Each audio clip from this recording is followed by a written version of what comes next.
Assalamualaikum warahmatullahi wabarakatuh. Perkenalkan, saya Naina Islam Aurora dari kelas 11A.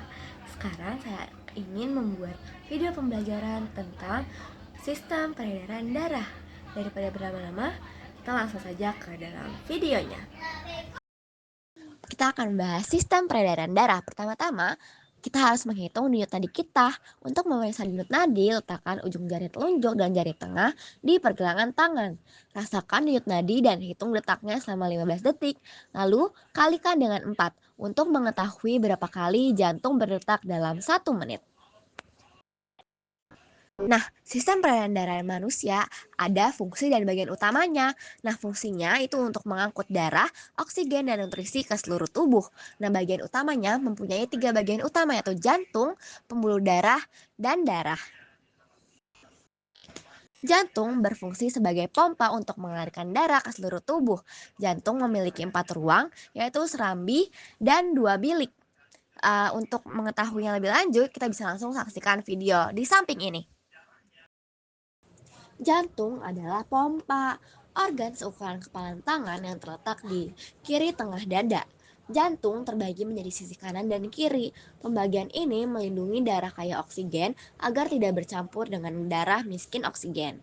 Jantung dan pembuluh darah membentuk sistem kardiovaskular yang mengedarkan darah dan oksigen ke seluruh tubuh. Faktanya, jantung memompa sekitar 5 liter darah setiap menit dan berdetak sekitar 100.000 kali dalam sehari, yaitu sekitar 35 juta kali dalam setahun. Darah miskin oksigen atau darah biru kembali ke jantung setelah beredar melalui tubuh. Sisi kanan jantung yang terdiri dari atrium dan ventrikel kanan mengumpulkan dan memompa darah ke paru-paru melalui arteri pulmonalis. Paru-paru menyegarkan darah dan pasokan oksigen baru sehingga berubah menjadi merah. Darah kaya oksigen. Darah merah kemudian memasuki sisi kiri jantung yang terdiri dari atrium dan ventrikel kiri dan dipompa melalui aorta ke tubuh untuk memasok oksigen ke jaringan. 4 katup dari dalam jantung menjaga darah agar berdetak dengan benar. Katup, pulmonalis, serta aorta tricuspidalis bekerja seperti gerbang di pagar. Mereka terbuka hanya satu kali dan satu arah hanya ketika didorong pada setiap katup terbuka dan tertutup sekali per detak jantung atau sekitar sekali setiap detak jantung yang berdetak atau berkontraksi dan rileks. Kontraksi disebut sistol dan relaksasi disebut diastol. Selama sistol, ventrikel Anda berkontraksi memaksa ke dalam pembuluh darah menuju paru-paru dan tubuh Anda seperti saus tomat yang dipaksa keluar dari botol. Dipencet ventrikel kanan berkontraksi sedikit sebelum ventrikel kiri melakukannya. Ventrikel kemudian rileks selama diastol dan terisi penuh dengan darah yang berasal dari ruang atas atau atrium kiri dan kanan.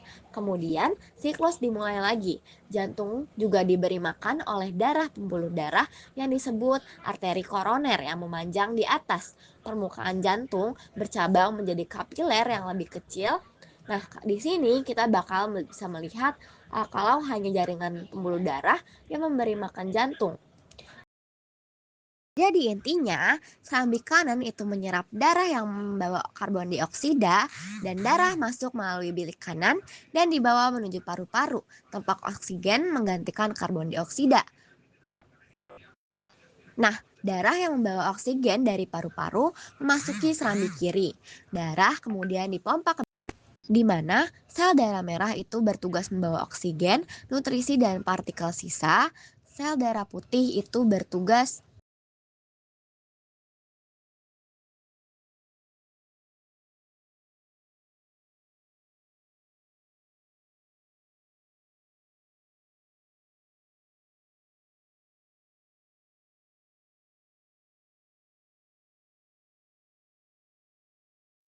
Nah, ketika seseorang menjalani tes darah, sejumlah kecil darah diambil dan disimpan dalam tabung untuk dilakukan pengujian.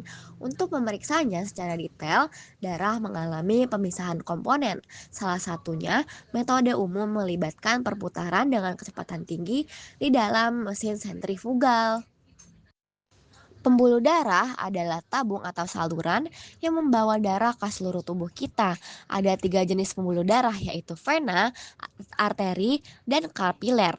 Masing-masing berbeda dalam ukuran dan struktur. Apa sih yang membedakannya?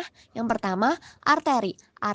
Arteri memiliki dinding paling tebal di antara ketiganya, memungkinkan menahan tekanan tinggi yang dihasilkan oleh jantung.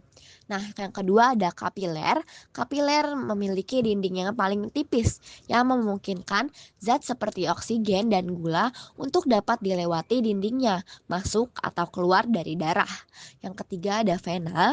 Vena tidak terlalu berotot dan elastis dibandingkan dengan arteri, sehingga darah dapat mengalir melaluinya dengan tekanan darah rendah, memiliki katup khusus yang membantu darah mengalir satu arah.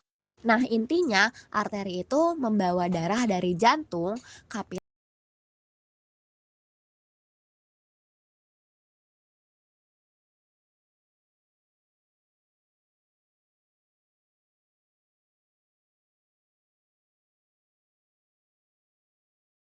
kapiler membantu pertukaran zat di antara darah dan jaringan, dan terakhir vena.